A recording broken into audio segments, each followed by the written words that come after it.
Captain Lee Taman stared at the warning lights flashing across his ship's control panel. The small exploration vessel Soul's Pride had been traveling through space for 3 months when everything went wrong. They had crossed into unknown territory near a star system called Kepler 442, looking for new planets that humans could live on someday. "Captain, we have a problem," said Dr. Park So-Young from her seat at the science station. She was the ship's expert on alien life, though they had never found any before. "I'm reading massive energy signatures all around us. Something big is coming." Taman looked at his main screen. Space around them seemed empty, but the sensors told a different story. Hundreds of objects were moving toward them, too large and too fast to be natural. "How many?" asked Commander Kim Jae-ho, the ship's intelligence officer. 300. "Maybe more," So-Young replied, her voice tight with worry. Then the ships appeared.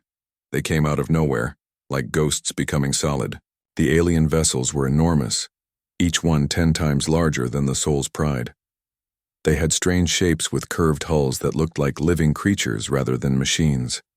Dark metal surfaces gleamed with patterns that seemed to move in the light.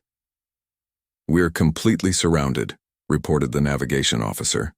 His hands shook as he worked at his controls. Taman had been a military officer before becoming an explorer. He had fought in Earth's last war 20 years ago. But he had never seen anything like this. The alien fleet formed a perfect sphere around his tiny ship, blocking every possible escape route. A deep sound filled the bridge, like thunder rolling through the ship's hull. Then a voice spoke in perfect human language, though it sounded cold and strange. "Primitive vessel, you have entered the territory of the Galactic Hegemony without permission. Prepare to be boarded." Taman stood up straight and activated the communication system. "This is Captain Lee Taman of the human exploration ship Soul's Pride. We come in peace. We didn't know this space belonged to anyone." Silence stretched for long minutes. Then the voice spoke again. "You will dock with our command vessel. Any resistance will result in your destruction." A massive ship, larger than all the others, moved closer to them. It was so big that the Soul's Pride could have fit inside it 100 times. Strange lights guided their small ship into a docking bay that felt like entering the mouth of a giant monster. The docking bay was filled with alien soldiers. They stood 7 feet tall with forearms and skin that looked like gray stone. Their faces had no expressions that humans could read. They carried weapons that hummed with energy. "Remember," Taman told his crew as they prepared to leave their ship, "we represent all of humanity now. Stay calm and be respectful." The aliens led them through corridors that seemed to stretch forever. The walls were covered in symbols that hurt to look at directly. Everything was built for beings much larger than humans. They were brought to a huge room where alien officers waited. The leader sat on a platform that made him tower above the humans. His uniform was covered in medals and symbols of rank. This was High Admiral Vexithari, though the humans didn't know his name yet. Beside him stood another alien, smaller but wearing robes that marked him as important. This was War Scholar Kethmore, the hegemony's expert on military tactics and warfare. "So these are the creatures from the primitive world," Vexithari said, his voice rumbling through the room. "They look even weaker than our reports suggested." Dr. So-Young stepped forward. "We are humans from the planet Earth. We're explorers, not warriors. We're looking for new worlds and hoping to make friends with other intelligent species." Kethmore made a sound that might have been laughter.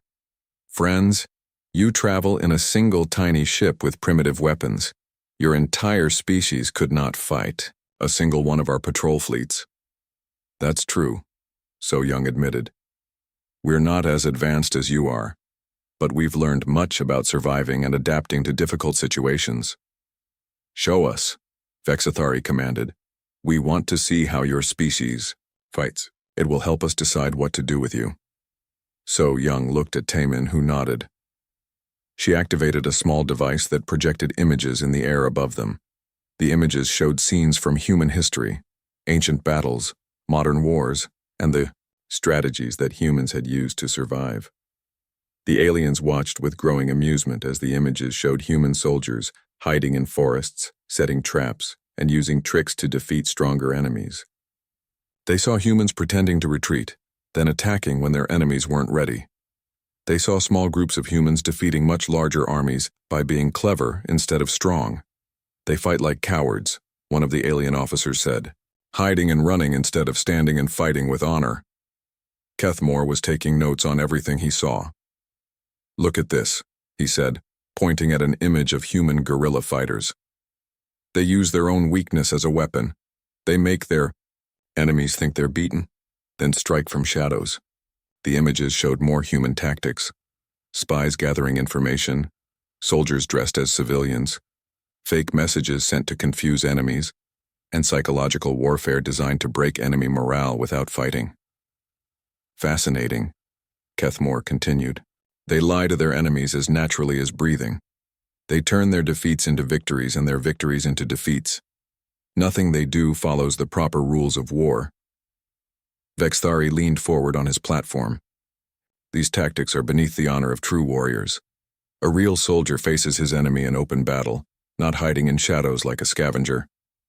The other alien officers agreed, making sounds of disgust and amusement. To them, human military history looked like the desperate flailing of weak creatures who couldn't fight properly. "Your species has potential as servants," Vexthari finally announced. "You're clever enough to be useful, but too weak to be dangerous. The hegemony will allow humans to join our empire as a client species." "What does that mean?" Taemin asked. "It means you will serve us," Kethmore explained. "Your worlds will provide resources and workers for the hegemony.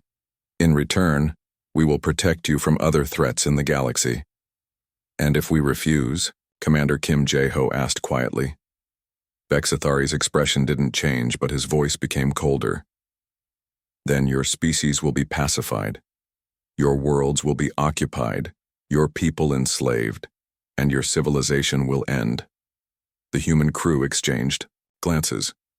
They all understood what this meant. Earth and all human colonies would be conquered if they didn't submit voluntarily. "How long do we have to decide?" Taemin asked. "1 solar cycle," Vexthari replied. "Return to your world and tell your leaders what they have heard here. When you return, you will bring either your surrender or face our fleets." As the humans were escorted back to their ship, they could hear the aliens talking among themselves. The words weren't translated, but the tone was clear: amusement, contempt, and absolute confidence. Back aboard the Soul's Pride, the crew prepared for the long journey home. As their small ship left the alien fleet behind, So Young sat next to Taemin on the bridge. "They think we're jokes," she said quietly. "They looked at our entire military history and saw nothing but cowardice and weakness. Maybe that's good," Taemin replied, watching the stars ahead. "Maybe it's better if they underestimate us." Commander Kim Jae-ho was already working at his station, copying all the data they had gathered about the aliens. "They're powerful," he admitted, "but they're also predictable. Did you see how they reacted to our tactics?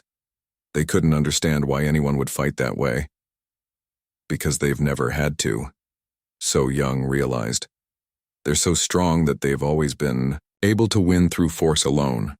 They don't understand what it means to be desperate."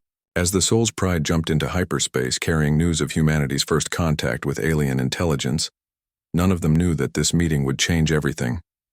The aliens thought they had found another weak species to add to their empire. But they had made a critical mistake. They had given humanity time to prepare. And humans, as their own history showed, could do remarkable things when their survival was at stake. The emergency meeting room in Geneva was packed with the most important people on Earth.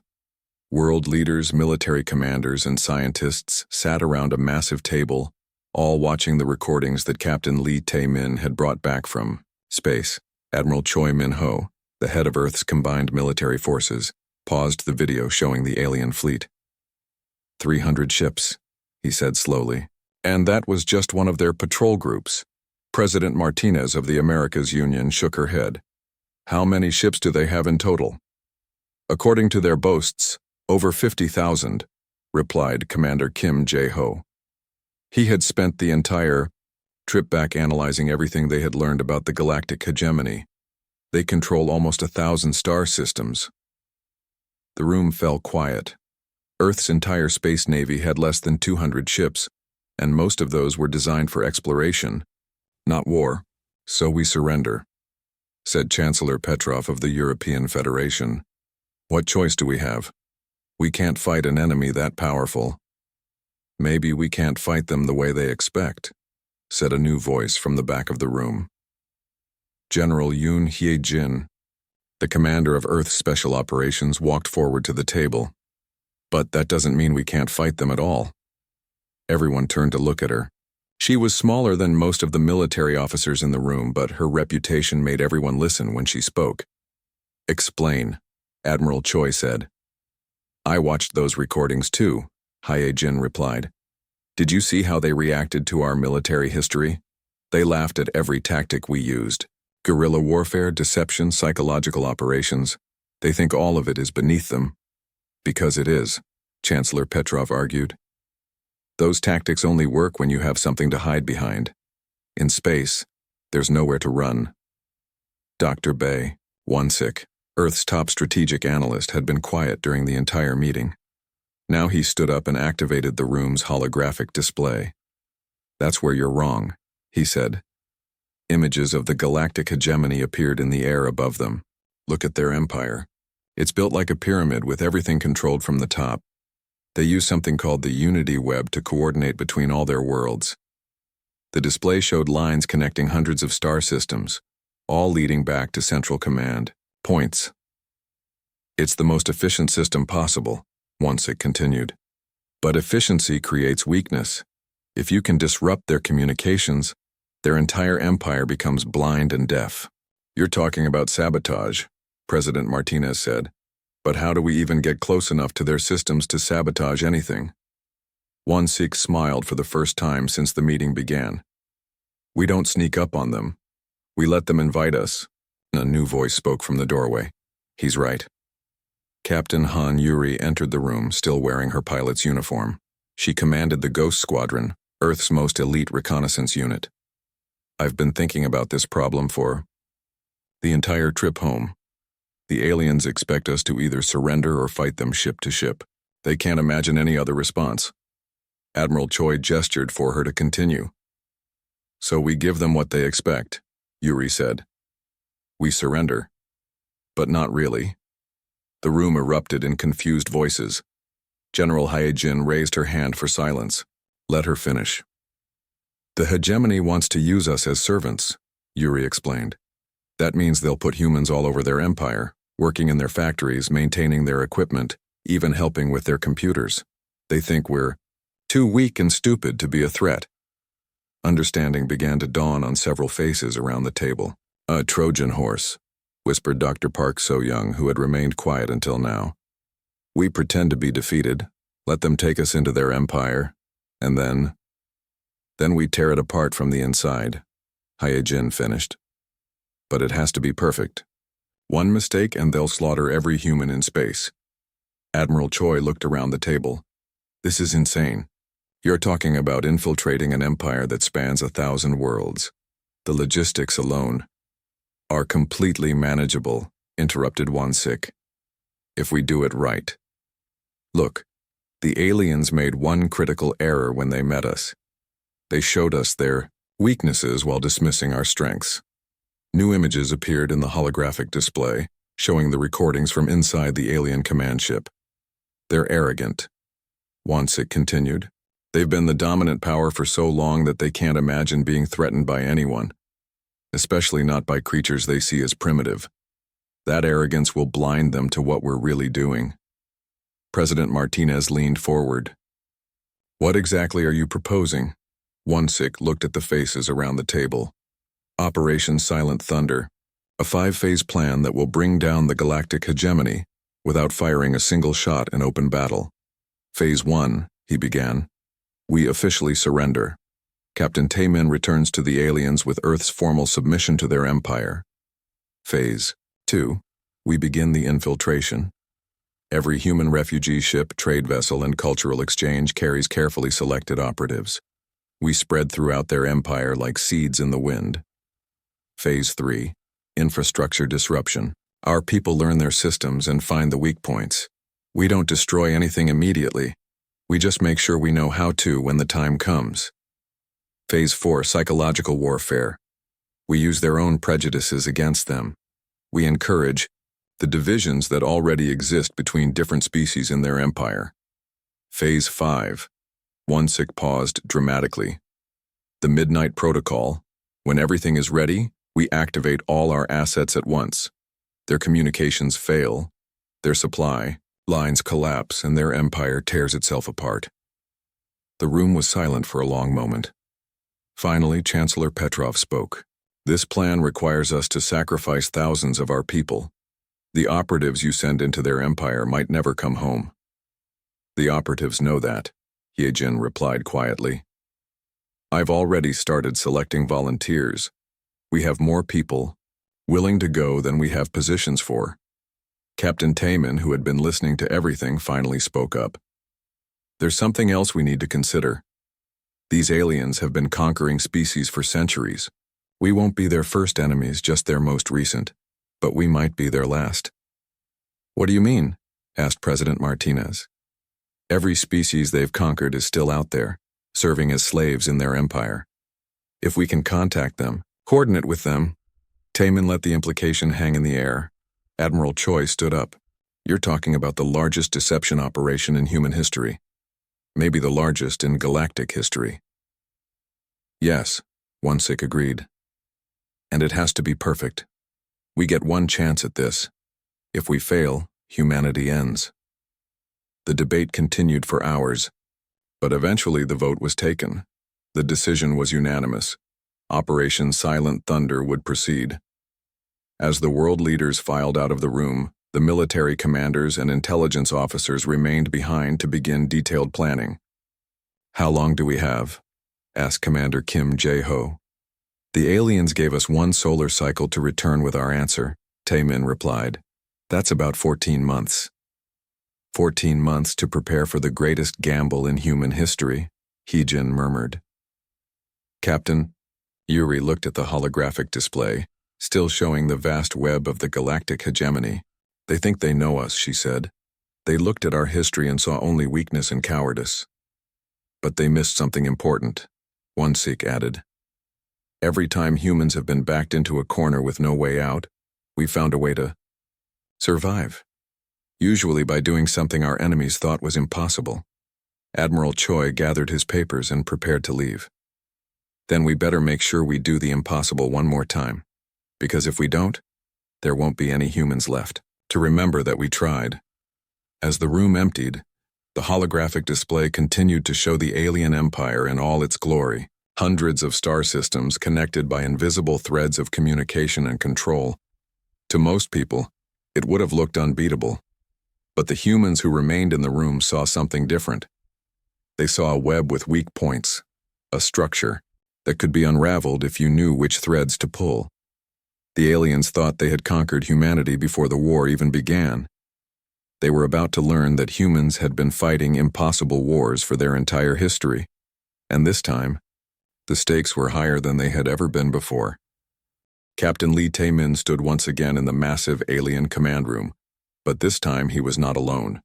Behind him stood representatives from every major nation on Earth, all wearing formal diplomatic clothing.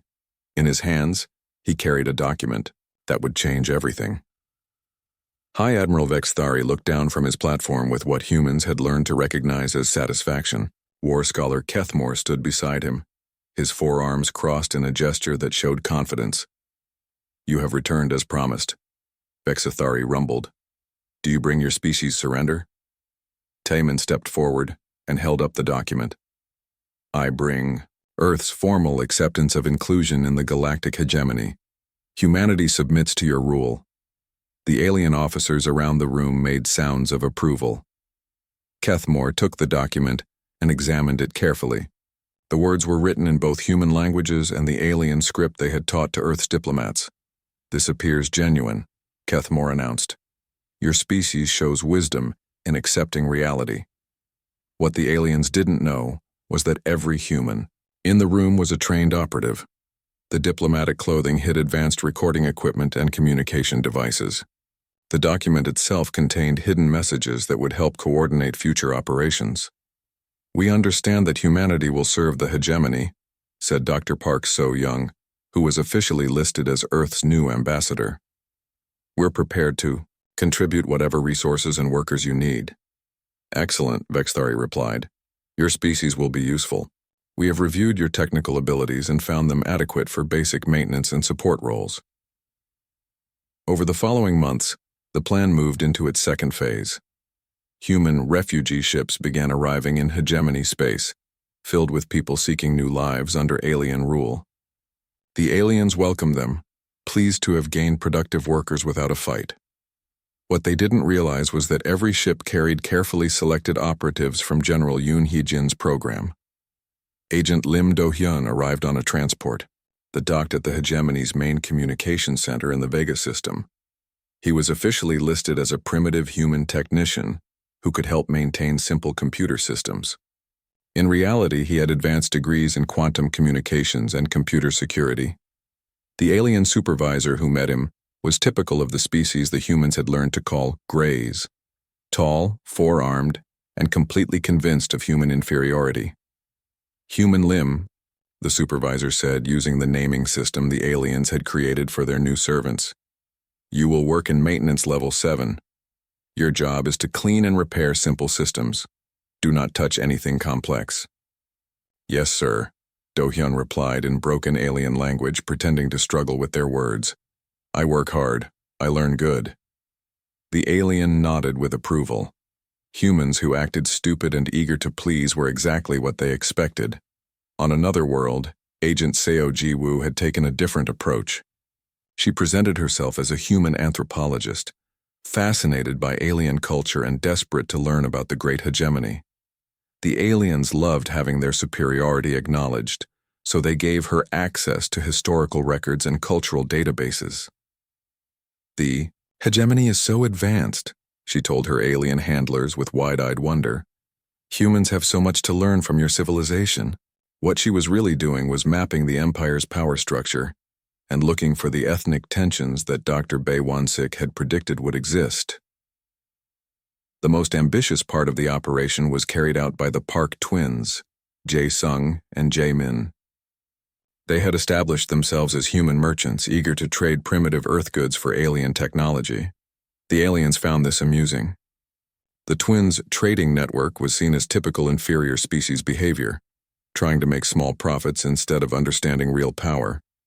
But the merchant network was actually an intelligence operation.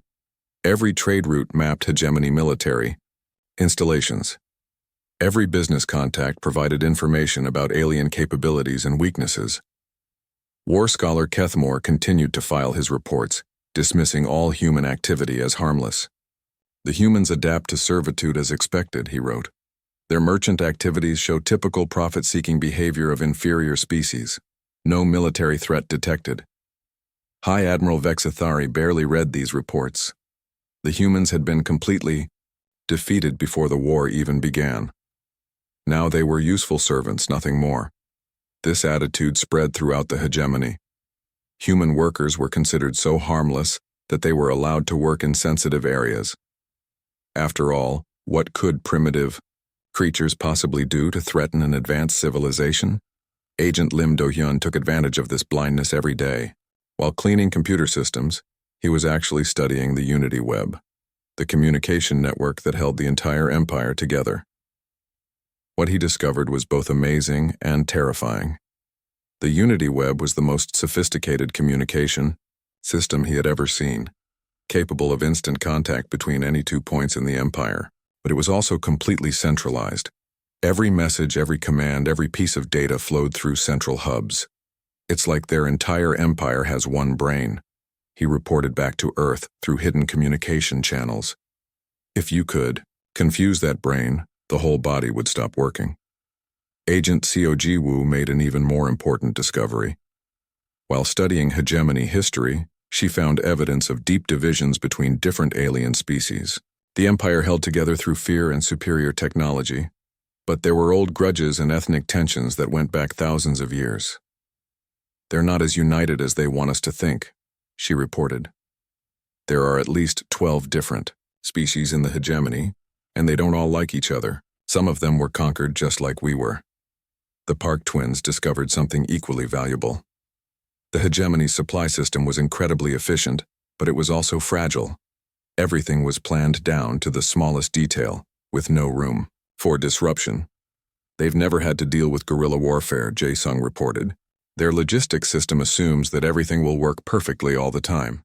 If you started causing random problems, they wouldn't know how to adapt." As months passed, the human network grew. More refugees arrived, more workers were assigned to important facilities, and more merchants established trade routes. The aliens welcomed all of them, pleased with their new servants. But the operatives weren't just gathering information. They were also planting the seeds of future disruption. Agent Do-hyun installed hidden programs in the Unity web, designed to activate only when given a specific signal. Agent Ji-woo began carefully spreading rumors between different alien species, reminding them of old conflicts and new grievances. The Park twins established supply contracts that would be easy to disrupt when the time came. Emergency food shipments, critical spare parts, military equipment, all of it now depended on human-controlled supply chains. On Earth, Dr. Bai Wan-sik tracked every piece of intelligence that came back from the operatives. Slowly, a detailed map of hegemony weaknesses emerged. "They're more vulnerable than they realize," he reported to the Command Council. "Their strength comes from perfect coordination and overwhelming force. But if you disrupt the coordination, the force becomes useless." General Hee-jin was already planning the next phase. "How many operatives do we have in position now?" Commander Kim Jae-ho consulted his records. Over 3,000 spread across 127 hegemony worlds. They're in communication centers, supply depots, military bases, and government facilities. Any suspicions from the aliens? None. They're so convinced of our inferiority that they can't imagine we're capable of deception on this scale. Captain Han Yuri, who had been training Special Forces units for the final phase, looked up from her planning documents. "When do we activate?" "Soon," Hyejin replied. "Our people are almost in position. Once Agent Do-hyun confirms he can disrupt their communications, we'll begin the Midnight Protocol." Back in alien space, the operatives continued their work. To their alien supervisors, they remained harmless servants, cleaning equipment, studying culture, and trading small goods. But in reality, they were preparing to bring down the largest empire in galactic history. The aliens had made a fatal mistake. They had looked at human military history and seen only weakness and cowardice. They couldn't understand that those same tactics that seemed so primitive were about to destroy them. War Scholar. Kethmore continued to file dismissive reports. High Admiral Vexithari continued to ignore the growing human presence in his empire. And throughout the hegemony, alien commanders continued to treat their human workers as useful but harmless servants. They had no idea that their empire was now filled with enemies who had been planning its destruction for over a year. The humans had learned patience from centuries of fighting impossible wars. Now they were about to demonstrate that patience, combined with careful planning and absolute ruthlessness, could topple even the mightiest civilization. The aliens thought they had won without fighting. Soon they would learn that the war had never ended. It had just moved into shadows where they never thought to look. Admiral Choi Min-ho stood on the bridge of the flagship Earth's Vengeance, watching as hundreds of human ships dropped out of hyperspace around him. For 18 months, the galactic hegemony had believed that humanity possessed only a few dozen primitive vessels. They were about to learn how wrong they had been. The Dark Fleet had been humanity's greatest secret. While the aliens focused on the single exploration ship that had made first contact, Earth shipyards had been working around the clock to build a true war fleet. Every vessel was equipped with advanced stealth technology and operated in complete communication silence. "All ships report ready," announced Captain Lee Taemin from the communication station. He had returned from his diplomatic mission months ago to help command the final phase of Operation Silent Thunder. "Begin Operation Eclipse," Choi ordered. Across the galaxy, the Midnight Protocol entered its final stage. Agent Lim Do-hyun sat at his workstation in the Vega Communications Center, no longer pretending to be a simple maintenance worker. His alien supervisors were elsewhere, trying to deal with the communication crisis that had been building for weeks. Now he activated the final programs he had hidden throughout the Unity web. These weren't designed to cause delays or confusion. They were designed to create complete system failure at the worst possible moment. The timing was perfect. The hegemony's most sacred religious ceremony was taking place on their capital world, with billions of aliens participating. At the exact moment when their spiritual leader began the traditional blessing, every light on the planet went out. Complete darkness fell across the capital of the most powerful empire in the galaxy. The psychological impact was devastating. In hegemony culture, darkness during the sacred ceremony was considered the worst possible omen. Panic spread through the crowds as people tried to understand what had happened. High Admiral Vexithari was attending the ceremony when the lights failed. In the chaos that followed, he received an emergency communication from his military headquarters. "Sir, we're under attack," reported his chief of staff. "Unknown vessels are striking multiple targets across the Empire." "How many ships?" Vexithari demanded. "We don't know. They appear on our sensors for seconds at a time, strike and then vanish. Our fleet commanders are reporting attacks in 12 different sectors simultaneously." What the aliens couldn't understand was that the Dark Fleet wasn't trying to destroy their military forces. Captain Han Yuri's Ghost Squadron had spent months learning exactly which targets would create the maximum psychological impact. They hit the hegemony's primary military academy during graduation ceremonies. They infiltrated the home system of the hegemony's ruling council and left human writing on government buildings. They disabled communication arrays during important broadcasts, leaving entire populations wondering what was happening. Each strike was precisely calculated to create fear and confusion, rather than military damage. But the most devastating attacks were happening inside the Empire itself. Agent Seo Ji-woo had spent months building trust with aliens from different species. Now she revealed her true purpose. In a single coordinated action, she released information that proved what many species had long suspected. The Greys had been secretly oppressing the other species in the Empire. The evidence was real, gathered from classified databases that Ji-woo had accessed during her cultural research. For centuries, the Greys had been the dominant species in the hegemony, using their position to ensure that other species remained subordinate. When this information spread through the Empire's communication networks that Agent Do-hyun had compromised, the reaction was explosive. On dozens of worlds, alien species that had served the hegemony for generations suddenly turned against their Grey commanders. Military units that had maintained order for centuries found themselves fighting each other instead of external enemies. The Park twins activated the final phase of their operation. Every supply contract they had established over the past 18 months suddenly failed at the same time. Critical supplies stopped flowing to military bases. Food shipments to major population centers were canceled. Medical supplies disappeared from hospitals. The hegemony's perfectly organized logistics system collapsed in a matter of hours. War scholar Kethmore found himself trapped in his command center as reports flooded in from across the Empire. Military communications were failing. Supply lines had collapsed. Different species were fighting each other, and mysterious human ships were attacking targets throughout hegemony space. "How is this possible?" he demanded of his staff. "How can the humans be everywhere at once?" Finally, the truth began to dawn on him. He pulled up the files from humanity's first contact, the recordings that had made him and his colleagues laugh at human military tactics. Guerrilla warfare, deception, psychological operations, infiltration.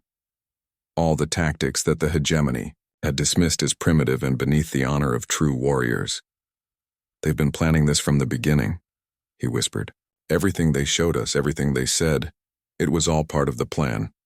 He tried to send a warning to High Admiral Vexithari, but the communication systems were completely overloaded. Even if the message had gotten through, it was already too late. On the hegemony capital world, still plunged in darkness, High Admiral Vexathari finally received a direct communication from the human fleet. The message was broadcast on all frequencies, ensuring that every alien in the Empire could hear it. The voice belonged to Dr. Park So-young, the woman who had supposedly served as Earth's ambassador during the surrender negotiations. People of the Galactic Hegemony, she began, her voice calm and steady. You have been deceived by your leaders. 18 months ago, you believed you had conquered humanity without firing a shot. Today, you learn that humanity was never conquered. Every human worker in your empire, every human merchant, every human cultural exchange student, they were all soldiers in a war you didn't know you were fighting. Your communication systems are compromised. Your supply lines are controlled by our operatives. Your military forces are scattered and confused. Your empire is falling apart not because we destroyed it, but because we convinced it to destroy itself. The broadcast continued for several minutes, explaining exactly how the humans had infiltrated and undermined the hegemony. But the most devastating part came at the end. You called our tactics ridiculous because you couldn't understand them. You laughed at our military history because it didn't match your ideas about honorable warfare. You made one critical mistake. You underestimated an enemy because they were different from you. We didn't fight your empire. We taught it to fight itself. And we did it all in the darkness, where you never thought to look. As the broadcast ended, High Admiral Vexathari looked around at his command staff. Half of them were humans, workers and technicians who had been trusted with access to the most sensitive areas of hegemony government. Now he realized that every one of them had been a spy. You, he said to a human technician who had worked in his command center for months. How long have you been planning this? The human looked up from her workstation and smiled. Since the moment you told us we had no choice but to surrender. We've been fighting this war for our entire history. Did you really think we'd stop just because the enemy got bigger? Across the Empire, similar scenes were playing out. Alien. Commanders discovered that their human workers had been sabotaging systems for months. Supply officers realized that every shipping delay had been deliberately planned. Communication specialists found that their networks had been compromised from the inside. The hegemony's response was predictable, but futile. They tried to arrest all human workers, but there were too many of them spread across too many worlds. They tried to restore their communication systems, but Agent Do-hyun's programs had created cascading failures that would take years to fully repair. Most critically, they tried to unite their military forces to fight the Dark Fleet, but the ethnic conflicts that Agent Jiwoo had encouraged made cooperation impossible. Gray commanders refused to work with red officers. Blue ships wouldn't follow yellow fleet admirals. Within weeks, the 1,000-year-old galactic hegemony had shattered into dozens of smaller factions, each fighting the others for control of what remained. The Dark Fleet didn't need to conquer these factions. Instead, Admiral Choi offered them something the hegemony never had: the choice to join a new galactic confederation based on cooperation rather than domination. Many species, freed from gray oppression for the first time in centuries, accepted. Immediately, war scholar Kethmore, now a prisoner aboard the human flagship, was brought before Dr. Park So-young for a final interview. I need to understand, he said. How did you plan something this complex? How did you coordinate operations across an entire galaxy without us detecting it? So-young looked at him with something that might have been pity. You made the same mistake that many of humanity's enemies have made throughout our history. You assumed that because we were weaker, we were also simpler. Every species in the galaxy fights the way you do, with honor, with direct confrontation, with the strongest trying to defeat the weak through superior force. You couldn't imagine that anyone would fight differently. But humans learned long ago that there are other ways to win wars. The signal came at exactly midnight Earth time. Across 127 worlds in the galactic hegemony, human operatives received the same message. Thunder rolls at dawn. General Yoon Hee-jin had chosen the timing carefully. The midnight protocol would begin during the hegemony's equivalent of a holiday, when most alien officials would be distracted by ceremonies and celebrations. Agent Lim Do-hyun was working the night shift at the Vega Communication Center when the signal reached him.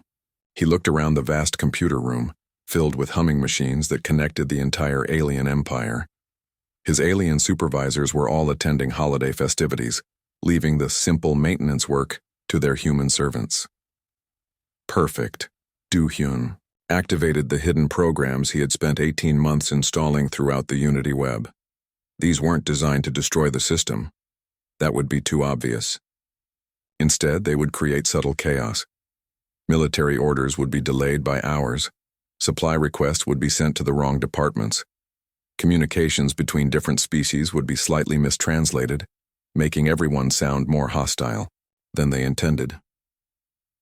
On the other side of the empire, Agent Seo Ji-woo was attending a cultural celebration when she received her signal. She had spent months building relationships with aliens from different species, learning about their old conflicts and prejudices. Now it was time to use that knowledge. She began spreading carefully crafted rumors among the alien groups. The Greys were secretly planning to reduce the Reds' territory. The Blues were hoarding resources that should be shared. The Yellows were developing weapons to use against other hegemony species. None of it was true. But Ji-woo had learned exactly what each species feared most about the others. Within hours, suspicious glances were being exchanged at what should have been a celebration of unity. The Park twins activated the most complex part of the operation. Their merchant network had become essential to the hegemony supply system. Now seemingly random accidents began happening everywhere. A cargo ship carrying medical supplies to a military base developed engine problems and had to stop for repairs. A shipment of critical computer parts was accidentally delivered to the wrong planet. Food supplies for a major population center were delayed when their transport ships encountered unexpected mechanical failures. Each incident was small and appeared completely unrelated to the others, but together they began to strain the hegemony's perfectly organized system. Captain Han Yuri led the most visible part of the operation. Her Ghost Squadron had been hiding in the dark spaces between star systems for months, waiting for this moment. Now they began hitting hegemony targets in a pattern that seemed completely random, but created maximum psychological impact. A patrol ship would report strange energy readings, then find one of its escort vessels completely disabled with no sign of what had attacked it. A supply convoy would discover that its lead ship had mysteriously lost all power, though nothing appeared to be wrong with its systems. The attacks followed no pattern that hegemony military analysts could understand. Sometimes the human ships would strike 3 times in one day. Sometimes they would disappear for weeks. Sometimes they would disable enemy vessels without destroying them. Sometimes they would completely vaporize their targets. War scholar Kethmore found himself writing increasingly frantic reports to High Admiral Vex Thari. "The communication delays are becoming serious," he wrote. "Military commanders report receiving orders hours after they were sent. Supply officers claim their requests are being ignored or misunderstood. Furthermore, tensions between different hegemony species appear to be increasing. There have been 3 incidents of violence between Gray and Red personnel this week alone. Most concerning, our patrol fleets report attacks by unknown vessels using impossible tactics. The enemies appear and disappear without warning, strike without apparent purpose, and seem to know our positions before we know theirs." Vexathari read these reports with growing confusion and anger. How could perfect systems suddenly start failing? How could species that had lived in peace for centuries suddenly start fighting each other? "Find the cause of these problems," he ordered Kethmore. "Whatever is disrupting our empire must be found and eliminated." But Kethmore couldn't find a cause because he was looking for the wrong kind of enemy. He expected saboteurs to target critical systems directly. He expected rebels to make demands and announce their intentions. He expected military attacks to follow logical, strategic objectives. The humans were doing none of these things. Agent Do-hyun's programs caused communication failures that appeared to be random technical problems. Agent Ji-woo's psychological warfare looked like natural ethnic tensions. The Park twins' supply disruptions seemed like normal transportation accidents, and Captain Yuri's attacks were designed to create fear and confusion rather than achieve Military objectives. The hegemony's response to each problem made everything worse. When communication delays caused military orders to arrive late, commanders began issuing redundant orders to make sure they were received. This overloaded the communication system, causing even longer delays. When ethnic tensions began rising, administrators tried to keep different species separated. This disrupted work teams and reduced efficiency, creating more problems throughout the empire. When supply convoys started having accidents, military escorts were assigned to protect them, but this took ships away from patrol duties, leaving other areas vulnerable to Ghost Squadron attacks. The hegemony was trapped in a spiral of problems that seemed to create themselves. Agent Do Hyun watched from his computer room as the Unity web began to buckle under the strain. The system had been designed to handle normal communication traffic, not the chaos of redundant orders and confused messages that were now flooding through it. Phase 3 is working better than we hoped, he reported back to Earth through hidden channels. Their communication system is overloading. Some sectors are experiencing delays of up to 12 hours. Agent Jiwoo was having similar success with her psychological warfare. The different species are starting to actively distrust each other, she reported. The Reds have requested their own communication channels, separate from the Greys. The Blues are demanding that their supply shipments be handled only by their own people. The Park Twins reported that the hegemony's supply system was approaching collapse in several sectors. They're trying to fix problems by adding more security and redundancy to everything, Jae-sung explained. But that's making the system more complex and easier to disrupt. On Earth, Dr. Bae Won-sik tracked the growing chaos throughout the alien empire. It's working exactly as we predicted, he told the command council. Their strength is becoming their weakness. The more perfectly organized they try to be, the more vulnerable they become to disruption. But the most important success was psychological. The hegemony had never faced an enemy like this before. They were used to overwhelming their opponents with superior force. They understood rebellions that could be crushed and invasions that could be repelled. They had no idea how to fight an enemy that was everywhere and nowhere, that struck without warning and disappeared without explanation, that turned their own systems against them. War scholar Kethmore's reports became increasingly desperate. The problems are spreading faster than we can solve them, he wrote. As soon as we fix one communication failure, 2 more appear. When we secure one supply route, 3 others are disrupted. I am beginning to suspect that these incidents are not random. There appears to be a pattern, but I cannot identify it. What Kethmore couldn't understand was that the pattern was designed to be invisible to minds that thought like his.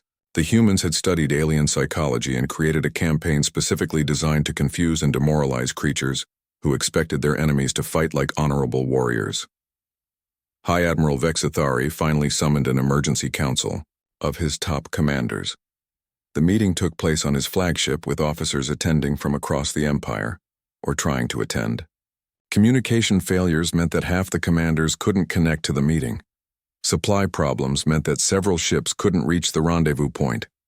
And ethnic tensions meant that the commanders who did attend spent more time arguing with each other than discussing solutions. How is this happening? Vexthari demanded. We are the most powerful military force in the galaxy. How can we be defeated by problems that don't make sense? Nobody had an answer, because nobody was thinking about the right enemy. They were looking for a conventional foe, another spacefaring civilization with fleets and armies and clear objectives. They couldn't imagine that their real enemy was hiding in plain sight, working in their computer rooms, attending their cultural events, and running their supply networks. The humans had learned a crucial lesson from their own history. The best way to defeat a superior enemy is to make them defeat themselves. And the galactic hegemony was doing exactly that, trying so hard to fix problems that kept multiplying that they were tearing their own empire apart. The aliens thought they were fighting random chaos and system failures. They had no idea they were fighting the most sophisticated military deception in galactic history. Soon, they would learn the truth. But by then, it would be too late to save their empire